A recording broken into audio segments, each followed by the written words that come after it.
দর্শক সকলকে স্বাগত জানাচ্ছি এনটিভি নিয়মিত আয়োজন আইএফআইসি ব্যাংক নিবেদিত সংলাপ প্রতিদিন অনুষ্ঠানে। আপনাদের সাথে আছি আমি ফারজানা নাহিদ। আমরা এই টক শোতে প্রতিদিন রাজনৈতিক এবং সমসাময়িক কিছু বিষয় নিয়ে আলোচনা করে থাকি। আজও আমরা তেমনই কিছু বিষয় নিয়ে আলোচনা করব, তবে আলোচনায় যাবার পূর্বে আমাদের দুজন অতিথি আছেন স্টুডিওতে, তাদের সাথে পরিচিত হয়ে নেব। আমার বাম দিকে আছেন জনাব আবু সাঈদ খান, লেখক এবং সিনিয়র সাংবাদিক, এবং আমার ডানে আছেন অধ্যাপক ডক্টর সাব্বির আহমেদ, রাষ্ট্রবিজ্ঞান বিভাগ, ঢাকা বিশ্ববিদ্যালয়। আপনাদের দুজনকে এনটিভি স্টুডিওতে স্বাগত জানাচ্ছি। আমরা প্রথমে যে টপিকটা নিয়ে আলাপ শুরু করতে চাই সেটা হচ্ছে আজকে বিএনপি মহাসচিব মির্জা ফখরুল বলেছেন যে বিভিন্ন ক্ষেত্রে অন্তর্বর্তীকালীন সরকার নিরপেক্ষ থাকতে পারছে না, এবং এই অভিযোগটা করে উনি বলেছেন যে এই ধারা যদি চলতে থাকে তাহলে নির্বাচনের সময় একটি নিরপেক্ষ সরকারের প্রয়োজন পড়তে পারে। শুরুতেই জনাব আবু সাঈদ আপনার মন্তব্য জানতে চাচ্ছি। উনি সুনির্দিষ্ট করে বলেন নেই যে নিরপেক্ষ কোন ক্ষেত্রে থাকতে পাচ্ছেন না, তো এটা সুনির্দিষ্টভাবে তার কাছে শোনার বিষয়। তবে আমার কাছে যেটা মনে হয় উনি ইঙ্গিত করেছেন যে এখানে আন্দোলনের সঙ্গে সম্পৃক্ত ছাত্র একটা রাজনৈতিক দল গড়ে তুলছে এবং তাদের তিনজনই কিন্তু ক্যাবিনেটে আছেন। উনি বোধহয় সম্ভবত এটা ইঙ্গিত করছেন।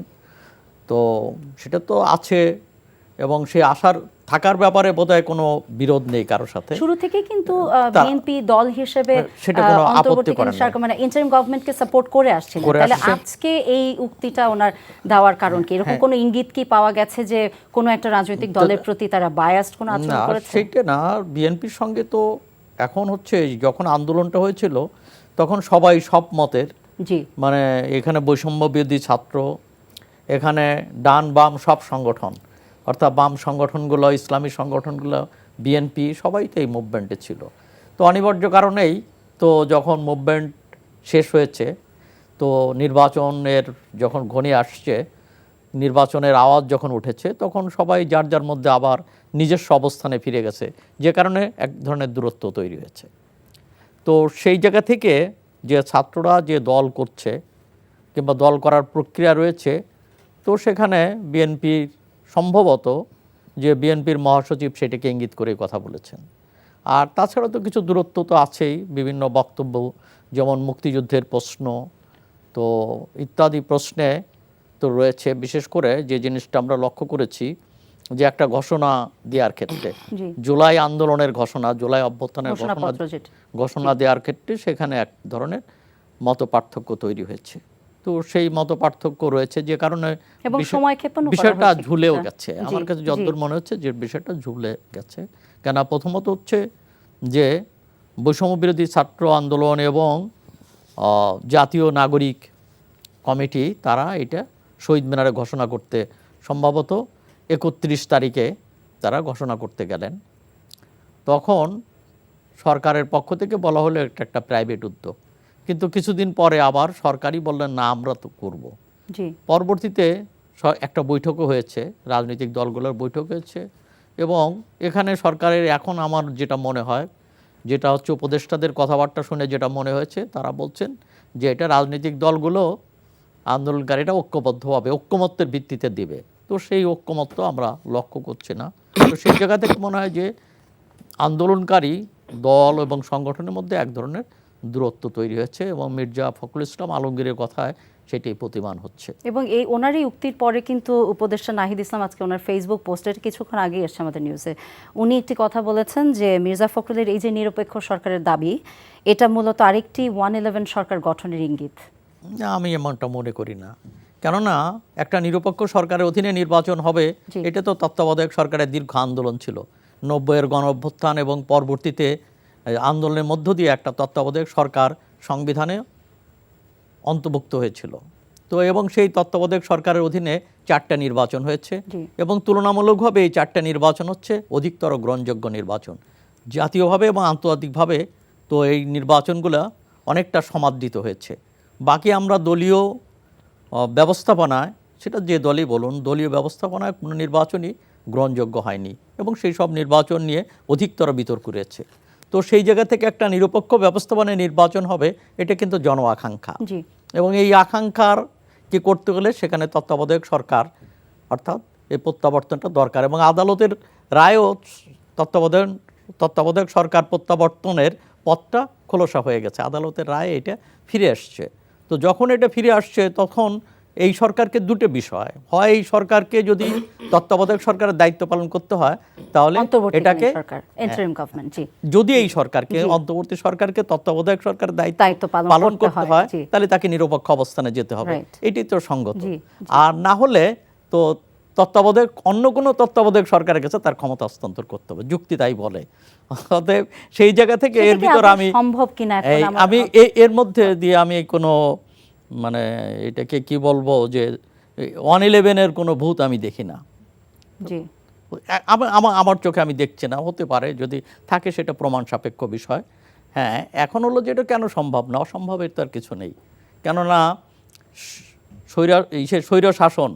স্বৈর শাসক শেখ হাসিনাকে যখন জাতি সরাতে পেরেছে, জনগণ সরাতে পেরেছে, অতএব এই জনগণ তাদের আকাঙ্ক্ষায় সরকার গড়বে, সেটা তো আপত্তির কিছু না, এটা আলাপ আলোচনার ভিত্তিতে হবে, এটা তো কোনো আন্দোলনের বিষয় নয়, এটা তো যুক্তির বিষয়। অর্থাৎ যুক্তির ভিত্তিতে এখানে অন্তর্বর্তীকারী সরকার তার নিরপেক্ষ চরিত্র নিয়ে নির্বাচন করবে, অথবা তত্ত্বাবধায়ক সরকারের কাছে, কোনো নিরপেক্ষ তত্ত্বাবধায়ক সরকারের কাছে ক্ষমতা হস্তান্তর করবে। এই দুটো পথই তো জাতির সামনে খোলা আছে বলে আমি মনে করি। জি, ধন্যবাদ। প্রফেসর সাব্বির, আপনারও মন্তব্য চাচ্ছি একই বিষয়ে। আপনাকে ধন্যবাদ। মির্জা ফখরুল আলমগীরের যে বক্তব্যটি আমিও শুনেছি, আমিও আজকে পত্রিকায় দেখেছি। তো যেটা সাইদ ভাই বললেন যে এই বিষয়ে তো তিনি সুস্পষ্ট কোনো উদাহরণ দেননি যে এই জায়গায় এই ইন্টারিম গভর্নমেন্ট পক্ষপাতমূলক আচরণ করছে। তারপরেও আমরা ধরে নিচ্ছি যে তার এই অভিযোগটি ভিত্তিহীন নয়, হয়তো ওনাদের কাছে সেটা প্রমাণ রয়েছে। যে ইঙ্গিতের কথা সাইদ ভাই বলেন, আমারও সেটাই মনে হয় যে আসলে এই যে তিনজন প্রতিনিধি বৈষম্য বিরোধী ছাত্র আন্দোলনের, তাদের প্রতিনিধিরা সরকারের ভেতরে থেকে তারা রাজনৈতিক দল গড়ার চেষ্টা করছে এবং নির্বাচন করার হয়তো চেষ্টা করবে। তারা ভেতরে থেকে পারবে কিনা হয়তো তারা ওই মুহূর্তে তারা হয়তো গভর্নমেন্ট থেকে সরে আসবে। এটা একটা কনফ্লিক্ট অফ ইন্টারেস্ট হিসেবে কাজ করছে না? কনফ্লিক্ট অফ ইন্টারেস্ট, এটাও একটা কারণ হতে পারে যার কারণে রাজনৈতিক দলগুলো এরকম মনে করছে। আমি দেখলাম না যে নির্বাচন ব্যবস্থার যে সংস্কারের মধ্যে যে কথাটা মানে বলা হয় যে সংবিধানের যে 123 নম্বর ধারায় যে পার্লামেন্টটাকে বহাল রেখে নির্বাচন করা হবে নাকি পার্লামেন্টকে বাদ দিয়ে নির্বাচন করা হবে, এই বিষয়ে কিন্তু সংস্কার কমিশনের কোনো মন্তব্য আমি কিছু পাইনি। যাই হোক, সেটা ভিন্ন প্রসঙ্গ। আমি মনে করি যে নিরপেক্ষতার বিষয় অনেকগুলো, শুধু একটা বিষয় না। এই যে আপনার এই কি বলে আপনার তিনজন ছাত্র প্রতিনিধি সেখানে আছে, তারা রাজনৈতিক দলের সাথে সংশ্লিষ্ট হওয়ার চেষ্টা করছে, সেটা তো আছেই। এটা আমরা অবশ্যই মনে করি যে এইভাবে মানে নির্বাচন প্রশ্নবিদ্ধ হবে করলে। কিন্তু সামনে অনেকগুলো বিষয় আসবে নিরপেক্ষ নির্বাচনের ইস্যু নিয়ে। একটা হলো যে যেটা নির্বাচন কমিশন বলছে যে একটা নিরপেক্ষ নির্বাচনের জন্য আপনার একটা লেভেল প্লেয়িং ফিল্ড করতে হবে সকল রাজনৈতিক দলের জন্য। আমরা দেখতে হবে যে সেই লেভেল প্লেয়িং ফিল্ডটা সঠিকভাবে হচ্ছে কিনা, সকল দলের জন্য সেটা সমানভাবে প্রযোজ্য হচ্ছে কিনা। আরেকটা হচ্ছে যে নিরপেক্ষ নির্বাচন করার জন্য যে বিষয়টি সামনে সবচেয়ে বড় চ্যালেঞ্জ হিসেবে হয়তো এই সরকারের সামনে আসবে, যদি নির্বাচনটা এই সরকারের অধীনে হয় বা নতুন একটা তত্ত্বাবধায়ক সরকারের অধীনে হয়, কিন্তু এই চ্যালেঞ্জটা আসবে সামনে। সেটা হলো নির্বাচনে যে আওয়ামী লীগকে অংশগ্রহণ করতে দেওয়া হবে কি না। যদি আওয়ামী লীগকে করতে দেওয়া না হয় তাহলে কিন্তু নির্বাচনের নিরপেক্ষতা আন্তর্জাতিকভাবে প্রশ্নের সম্মুখীন হবে বলে এটা আমার ধারণা আর কি। সুতরাং এই নিরপেক্ষতার প্রশ্নটা এক জায়গায় না, বহু জায়গায় এটা আরও জটিল, এটা একটা জটিল বিষয় হয়ে দাঁড়াবে সামনে, সেটা আমি আশঙ্কা করছি। সে আমার ধারণা যে একটা মানে কারণ আপনার নিশ্চয়ই খেয়াল আছে যে 20 তারিখে ডোনাল্ড ট্রাম্প আপনার আমেরিকার যে রাষ্ট্রপতির দায়িত্ব নিল। এখন কিন্তু আপনার রিজিওনাল পলিটিক্স, আন্তর্জাতিক রাজনীতি বাংলাদেশে ঘিরে একটা নতুন দিকে মন নেবে। সুতরাং ওইটাকেও আপনার লেভেল প্লেয়িং ফিল্ড করার ক্ষেত্রে সেটা একটা অনুঘটক হবে কিনা সেটাও একটা ভাববার বিষয়, বিবেচনার বিষয়। সঙ্গে এটা খালি একপাক্ষিক বিষয় না, এক ইন্টারিম গভর্নমেন্টের বিষয় না। আরও অনেক কিছু বিষয় আছে যেখানে এই নিরপেক্ষতার বিষয়টি ওই জায়গা থেকে তৈরি হবে বলে আমার মনে হয়, প্রশ্নগুলো তৈরি হবে। জি, জনাব আবু সাঈদ, এই বিষয়টাই যদি ওনার কথার পরিপ্রেক্ষিতে আসি যে আওয়ামী লীগের অংশগ্রহণের বিষয়টা, আপনি এটা কিভাবে দেখছেন? আচ্ছা, লেভেল প্লেইং আচ্ছা, ফিল্ড। দুটো বিষয় বলি, তার কথা জি। সূত্র ধরে দুটো বিষয়। একটা হচ্ছে, আমি মনে করি যে ট্রাম্পের রাষ্ট্রপতি হওয়ার, অর্থাৎ আমেরিকার নির্বাচনে বিজয় এবং প্রেসিডেন্ট হওয়ার মধ্য দিয়ে বাংলাদেশের কোনো পরিবর্তন ঘটবে, কিন্তু এটা কোনো প্রভাব পড়বে বলে, ইন্টারনাল পলিটিক্সে কোনো প্রভাব পড়বে বলে আমার মনে হয় না। জি। অর্থাৎ যুক্তরাষ্ট্রের বাংলাদেশ সম্পর্কে দৃষ্টিভঙ্গি যেখানে আছে সেই জায়গাটাই থাকবে, এখানে কোনো হেরফের হবে বলে আমার মনে হয় না। দ্বিতীয়ত হচ্ছে যে আওয়ামী লীগের নির্বাচনে অংশগ্রহণ। তো আওয়ামী লীগের নির্বাচনে অংশগ্রহণ তাকে করতে দেওয়া হবে না এমন কোনো আওয়াজ দেশের ভিতর নেই। এমনকি প্রধান বিরোধী দল বিএনপির পক্ষ থেকেও বলা হয়েছে যে জনগণ চাইলে তাকে নিষিদ্ধ করতে পারে, এবং সেটা জনগণ চাওয়া মানে নির্বাচনের মধ্য দিয়ে চাওয়া, পার্লামেন্টে গিয়ে এটা বিষয়টা হওয়া। অর্থাৎ কোনো সরকার প্রশাসনিক নির্দেশে আওয়ামী লীগের মতো বড় দল যারা ক্ষমতায় ছিল তাদেরকে নিষিদ্ধ করবে কিংবা নির্বাচন থেকে তাদেরকে বিরত রাখবে, এমনটা কেউ কিন্তু মনে করছে না। সরকারের পক্ষ থেকেও কিন্তু সেই বক্তব্য নেই। আর একটা হচ্ছে যে আমি ব্যক্তিগতভাবে যেটা মনে করি যে অপরাধ তো দল করে না, ব্যক্তি করে। তো এখানে শেখ হাসিনা অপরাধ করেছে, শেখ হাসিনার যে নেতৃত্ব তারা অপরাধ করেছে, কিন্তু আওয়ামী লীগ তো একটা দল, এবং যে দলের অতীত আছে তার একটা ইতিহাস আছে। তো সেই দল যারা অপরাধী, যারা দণ্ডপ্রাপ্ত হবেন, কিংবা তারা হয়তো নির্বাচন করতে পারবেন না, তারা নিষিদ্ধ হতে পারে, কিন্তু দল হিসাবে আওয়ামী লীগ নির্বাচন করার ক্ষেত্রে কোনো বাধা দেখি না, বরং সেটা করাটাই সঙ্গত। কেননা আমাদের দেশে ক্ষমতার প্রতিদ্বন্দ্বী দুটি দল ছিল দীর্ঘদিন ধরে, সেটা হচ্ছে বিএনপি এবং আওয়ামী লীগ। তো আমরা বিএনপির সময়, আওয়ামী লীগের সময় আমরা বলেছি যে প্রধান বিরোধী দল বিএনপিকে রেখে যদি নির্বাচন করা হয়, এই নির্বাচন গ্রহণযোগ্য হবে না। আমরা গত 3টে নির্বাচনেই, মানে গত যে 2টে নির্বাচনে তাদেরকে বাদ দিয়ে যে নির্বাচন করা হলো, তখন কিন্তু আমরা এই কথা স্পষ্ট বলেছি। আজকেও আমার মনে হয় যে এখানে আওয়ামী লীগকে, দল হিসাবে আওয়ামী লীগকে নির্বাচনী প্রক্রিয়ার বাইরে রাখা, সেটা কোনো শুভবুদ্ধির পরিচায়ক হবে না, এবং সেটা নির্বাচনের নিয়েও প্রশ্ন দেখা দিতে পারে, নির্বাচনের গ্রহণযোগ্যতা নিয়েও প্রশ্নবিদ্ধ হতে পারে। অতএব সেই ক্ষেত্রে আমার মনে হয় যে এই নিষিদ্ধ করাটা কোনো সমাধান নয়। জামাতের বিরুদ্ধে অনেক অভিযোগ ছিল, কিন্তু আমরা দেখি জামাতকে যে ইস্যুতে নিষিদ্ধ করলো, নিষিদ্ধ করার মধ্য দিয়ে জামাতকে একটা আপার হ্যান্ড পাইয়ে দিল। তো এইটা জামাতের জন্যই লাভজনক হয়েছে। তো এইভাবে কাউকে নিষিদ্ধ করে তাকে রাজনীতি থেকে দূরে রাখা যায় না, এবং এটা কোনো সঠিক অবস্থান না। তো সেই ক্ষেত্রে আমার মনে হয় যে আগামী নির্বাচন সব দলের অংশগ্রহণ নিশ্চিত হওয়া উচিত বলে আমি মনে করি। জনাব মির্জা ফখরুল কিন্তু আরেকটি কথা বলেছেন যে প্রশাসন কিন্তু আগের অবস্থানেই আছে এখনো। প্রশাসন সবসময় একই অবস্থানে ছিল। আমাদের হচ্ছে যে এটা হলো ব্রিটিশের রেখে যাওয়া প্রশাসন, তো এটা পাকিস্তান এই প্রশাসনের ভিতরে চলেছে, এবং দেশ স্বাধীন হওয়ার পরে এই প্রশাসনটা রয়ে গেছে, এবং এই প্রশাসন মানে এক ধরনের আজ্ঞাবহ আমলাতন্ত্র তৈরি হয়, এবং সেই আমলারা যে সরকার আসে তাকেই সার্ভ করে। তো তারা যে সরকার, এবং দীর্ঘদিন ধরে 3 টার্ম, পরপর 3 টার্ম আওয়ামী লীগ ক্ষমতায় ছিল, এবং অনেকেরই ধারণা তৈরি হয়েছিল যে আওয়ামী লীগ বোধহয় সহজে ক্ষমতায় যাবে না, এমনও আওয়াজ উঠেছিল যে 41 সাল পর্যন্ত থাকবে। তো তখন আমলারা তাদের সহযোগী হয়েছিল, নির্লজ্জভাবে তার চাকরি বিধি লঙ্ঘন করে, সাংবিধানিক তার যে অর্পিত দায়িত্বকে লঙ্ঘন করে তারা সরকারের তল্পিবাহক হয়েছিল, আজ্ঞাবাহক হয়েছিল।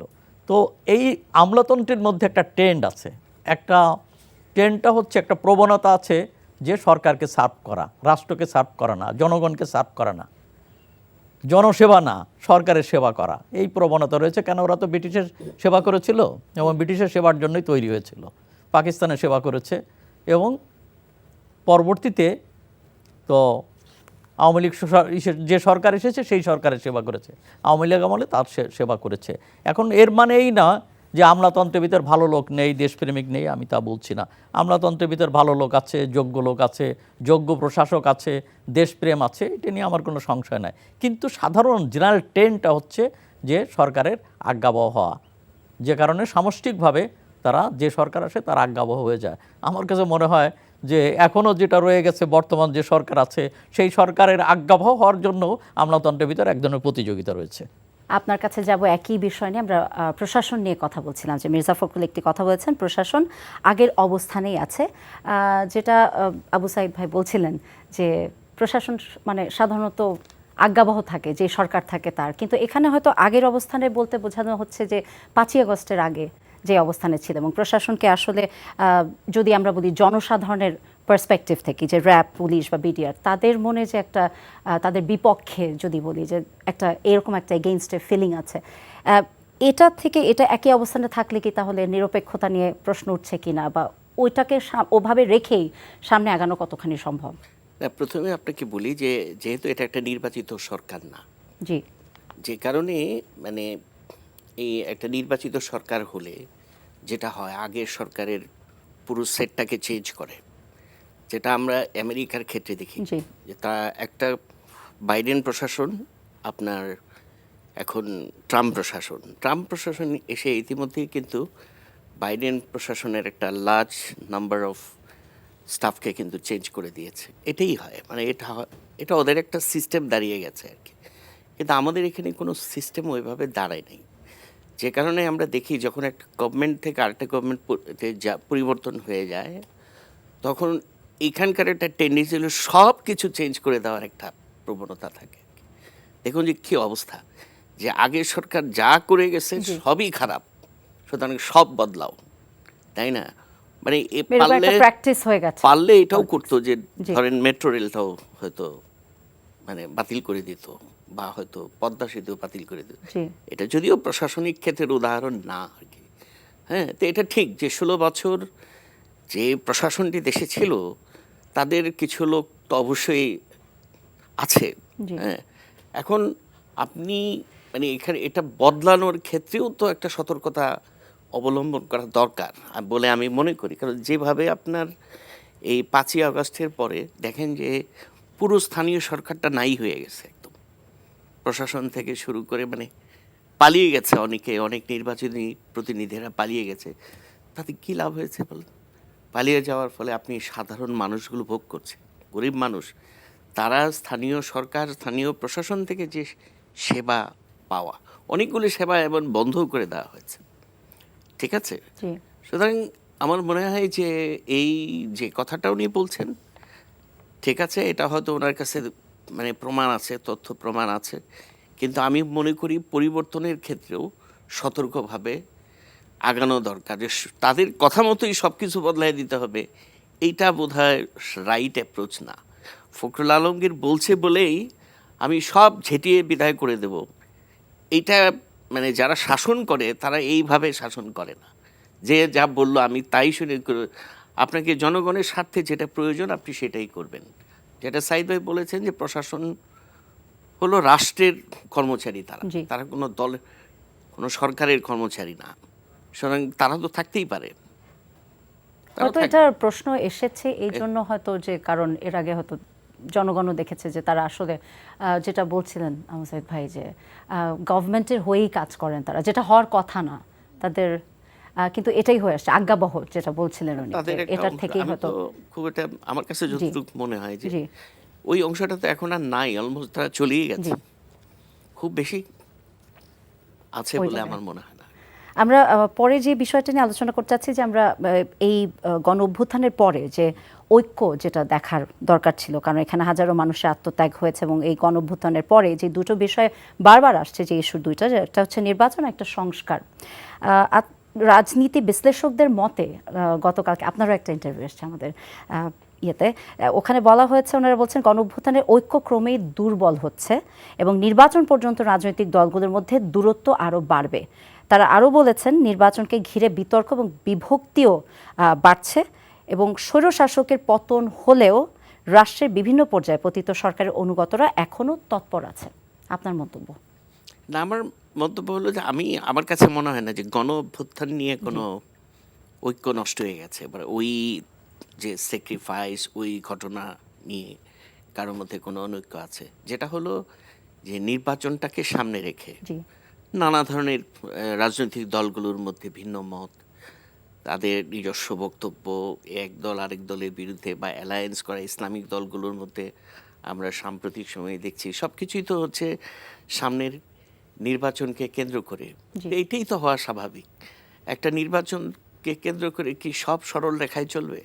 আঁকাবাঁকা পথ তো থাকবেই। মানে আলোচনা সমালোচনা আমার কাছে কেন মনে হচ্ছে যে বাংলাদেশের রাজনীতির মধ্যে একটা ভাইব তৈরি হয়েছে নতুন করে, যেটা আমরা দীর্ঘদিন ধরে পাইনি। এক ধরনের কম্পিটিশন, এক ধরনের মানে অন্যকে ঘায়েল করার প্রবণতা। হ্যাঁ, হয়তো এর মধ্যে কিছু ভালগারিটি থাকতে পারে, কিন্তু ওই ভাইবটা কিন্তু আমি খুঁজে পাই এখন বাংলাদেশের রাজনীতিতে। হয়তো যদি আওয়ামী লীগ মাঠে থাকে সেই ভাইবটা হয়তো আরও বাড়বে, তাই না? জি, সেটা সেই সময়টা আমরা দেখতে চাই যে সেটা কিভাবে ফিরে আসে।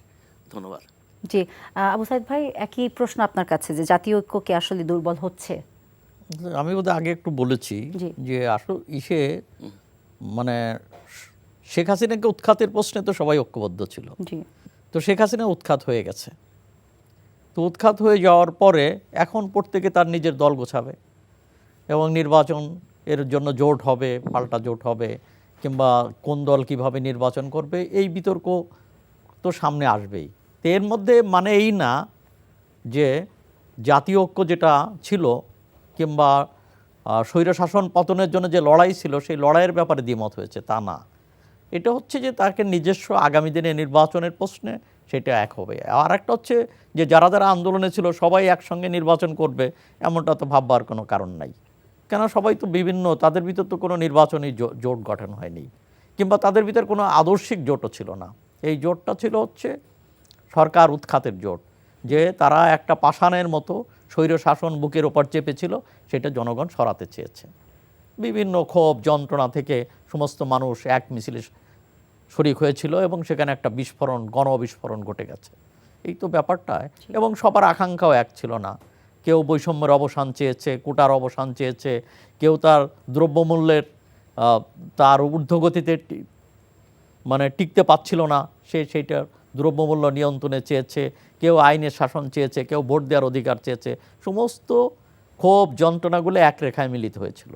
এটা একটা ব্যাপার। আপনি কি আবু সাইদ ভাই এটা বলছেন যে, যেটা সাব্বির স্যার বলছিলেন, যে এই গণঅভ্যুত্থানের ঐক্য না, আসলে এই যে বিতর্ক বা যেটার কথা বলা হচ্ছে যে বিভক্তি, এটা হয়তো ইটস আ কোয়াইট ন্যাচারাল একটা কনভারসেশন, যেটা এতদিন কেউ দেখেনি রাজনৈতিক দলগুলোর মধ্যে কনভারসেশন, মতৈক্য থাকতেই পারে। এবং নির্বাচনের তারিখ যখন ঘোষণা হবে তখন এই বিতর্ক আরো হবে, আরো প্রাণবন্ত হবে। এবং গণতন্ত্রের সবচেয়ে বড় কথা হচ্ছে ভিন্নমত পোষণ করার অধিকার, এবং সবাই যেন ভিন্নমত পোষণ করার অধিকারটা পায়, কিন্তু সেটা সঠিক খাতে প্রবাহিত হওয়া দরকার। সেটা যেন বিশৃঙ্খলা, সহিংসতায় রূপ লাভ না করে, এবং গণতান্ত্রিক উপায় তাদের মধ্যে বিতর্ক হবে, মানে সওয়াল জবাব হবে, বাহাস হবে। এটি তো গণতন্ত্রের সৌন্দর্য, এতে কোনো দোষের কিছু নেই। আর এই যে আরেকটা বিষয় এসছে, যেটা বলা হচ্ছে যে রাজনৈতিক বিশ্লেষকরাই বলেছেন যে স্বৈরশাসকের পতন হলেও রাষ্ট্রের বিভিন্ন পর্যায়ে পতিত সরকারের অনুগত যারা, তারা এখনো তৎপর। এই বিষয়টা আসছে কেন? না, আমার কাছে তৎপর বলে মনে হয় না, কিন্তু প্রশ্ন হচ্ছে যে কেউ ঘাপটি মেরে থাকতে পারে ইত্যাদি। আর একটা হচ্ছে যে প্রশাসন তো থাকবে, প্রশাসন তো 100 ভাগ। তো তারা স্বেচ্ছায় যে সরকারকে সার্ভ করেছে তা তো না। হ্যাঁ, এখানে অতি উৎসাহী যারা আগ বাড়িয়ে সরকারকে সার্ভ করেছে, সরকারের জন্য যারা আগ বাড়িয়ে দালালি করেছে, যারা মঞ্চে দাঁড়িয়ে বলেছে আওয়ামী লীগে ভোট দেন, যারা ভোট কাটার জন্য নির্দেশ দিয়েছে, তাদেরকে খুঁজে বের করা দরকার। কিন্তু সাধারণ যারা কর্মচারী, তারা তো আর অপরাধ করে নাই, চাকরির জন্য হয়তো বা তাদেরকে কখনো কখনো আপোষ করতে হয়েছে। আর একটা হচ্ছে যে আমাদের এখানে এটা বুঝতে হবে, আমাদের এখানে ব্রিটিশ সিস্টেমে প্রশাসন, সেটা হচ্ছে দলনিরপেক্ষ প্রশাসন হবে। আর আমেরিকাতেও উল্টাটা, যুক্তরাষ্ট্রে উল্টাটা। যুক্তরাষ্ট্রে হচ্ছে যে রাষ্ট্রপতি নির্বাচনের পরে রাষ্ট্রপতি তার সচিবালয় সাজাবেন, এটা সিস্টেম আলাদা সিস্টেম। অতএব যুক্তরাষ্ট্রেরটা আমাদের এখানে হবে না। আমাদের এখানে ব্রিটিশ সিস্টেমে যে নিরপেক্ষতা ছিল, এবং এখানে সচিব, যে সচিব ওই আমলে সার্ভ করেছেন, যদি তার কোনো সুনির্দিষ্ট তার বিরুদ্ধে কোনো অভিযোগ না থাকে, তাহলে এই আমলেও তার সার্ভ করার রাইট রয়েছে। তো এইটা হলো আমাদের বিষয়টা, আমাদের প্রশাসনের ব্যাপারটা। কিন্তু ঘটনাটা হলো যে এই নিরপেক্ষতা হারিয়ে ফেলেছে। প্রথম দিকে আমরা যেটা দেখেছিলাম যে যখন আওয়ামী লীগ ক্ষমতা এসেছিল এর আগে, তখন বিএনপির সময় যারা ছিল তারা ওএসডি হয়ে গেল, আবার বিএনপি যখন আসলো আওয়ামী লীগের নেতারা ওএসডি হয়ে গেল। কিন্তু এইবার 15 বছর থাকার পরে তো তারা মনে করলো আওয়ামী লীগ একটা স্থায়ী ক্ষমতা দখল করে আছে, আওয়ামী লীগের বোধহয় আর পরিবর্তন হবে না, যে কারণে তারা লিমিটটা ক্রস করে। এবং সেই লিমিটটা ক্রস করে কি তারা দলীয় ক্যাডারদের মতো আচরণ করে। এবং পুলিশের আচরণ তো এখানে হারুনের হোটেল, হারুনের ভাতের হোটেল, তার থেকে আরম্ভ করে এই যে ব্যাপার বেনজিরের নজিরবিহীন চলাফেরা, দাপট, এই সবগুলা মিলে এমন অবস্থা দাঁড়িয়েছিল, তো তারা সরাকে মানে ধরাকে সরা জ্ঞান মনে করে নাই এবং তারা দলীয় ক্যাডারে পরিণত ছিল। সরকার, আওয়ামী লীগ, প্রশাসন সব কিছু এক রেখায় মিলেছিল, একাকার হয়ে গিয়েছিল। এটি ছিল গণতন্ত্রের জন্য এবং শাসনের জন্য, আইনের শাসনের জন্য সবচেয়ে বড় হুমকি ছিল। এবং এই জন্য আমার মনে হয় যে বাংলাদেশে যদি নির্বাচন থাকতো তাহলে একই সঙ্গে একই দল কিন্তু দুইবার আসতো না। যেমন 91 সালে বিএনপি এসছে, 96 সালে আওয়ামী লীগ এসছে। তো এরকম এক টার্মে আসলে তখন তাদের ভিতরে এক ধরনের মানে ক্ষমতা হারানোর ভয় ছিল। কিন্তু 15 বছর শেখ হাসিনা আসার পরে এবং নির্বাচনবিহীন, ভোটারবিহীন নির্বাচনে ক্ষমতা আসার পরে তখন তার ভিতরে একটা ভীতিকর অবস্থা হয়েছিল যে বাঘের পিঠে সওয়ার হয়েছিল। অর্থাৎ যে লুটপাট করেছে, তো তখন ওই ওবায়দুল কাদের যেটা আওয়াজ তুলেছিলেন যে 5 লাখ লোক মারা যাবে, আওয়ামী লীগ যদি ক্ষমতা হারায় তাহলে 5 লাখ কর্মী তারা প্রাণ দেবেন। তো বাংলাদেশের মানুষ তো অত হিংস্র না। আওয়ামী লীগ, শেখ হাসিনা পালিয়ে গেছে কিন্তু 5 লক্ষ মানুষকে, হ্যাঁ, খুব যন্ত্রণা থেকে কিছু আওয়ামী লীগের কর্মী, কিছু পুলিশ কি জনগণ পিটিয়ে মেরেছে, এটা ঠিক, এই ধরনের কিছু ঘটনা ঘটেছে, কিন্তু 5 লাখ মানুষকে প্রাণ দিতে হয়নি। তো এই জায়গাটা হচ্ছে যে এই যে দলীয়করণ করা, সমস্ত প্রশাসনকে দলীয়করণ করার যে ট্রেন্ড, এখান থেকে বেরিয়ে আসা উচিত এবং প্রশাসনের সেই নিরপেক্ষতা, পুলিশের নিরপেক্ষতা, এটা দরকার। হ্যাঁ, পুলিশের নিরপেক্ষতার জন্য পোশাক বদল করছে, কিন্তু পোশাক বদল কোনো সমাধান না। হ্যাঁ, পোশাক বদল করতে হবে, এটার আমি বিরোধিতা করছি না, কিন্তু সঙ্গে ইসের বদল করতে, চরিত্রটা বদল করতে হবে। হ্যাঁ, এটা হলো গুরুত্বপূর্ণ বিষয় বলে আমি মনে করি। অতএব পুলিশ বাহিনীকে সেইভাবে ঢেলে সাজাতে হবে যে তারা যেন জনগণের সেবক হয়, জনগণের বন্ধু হয়, তারা যেন কোনো দলের ক্যাডার না হয়। তো এই জায়গাটা আমাদের বিবেচনা করতে হবে। ধন্যবাদ। আমরা একেবারে শেষ পর্যায়ে চলে এসেছি। জনাব আবু সাইদ খান এবং অধ্যাপক ডক্টর সাব্বির আহমেদ, আপনাদের দুজনকে অসংখ্য ধন্যবাদ আমাদের এনটিভি স্টুডিওতে আসবার জন্য এবং এই আলোচনাটি করবার জন্য। দর্শক, আপনারা দেখছিলেন আইএফআইসি ব্যাংক নিবেদিত সংলাপ প্রতিদিন অনুষ্ঠান। আজ এ পর্যন্তই, দেখা হবে আরেকটি এপিসোডে। সবাই ভালো থাকবেন, সুস্থ থাকবেন।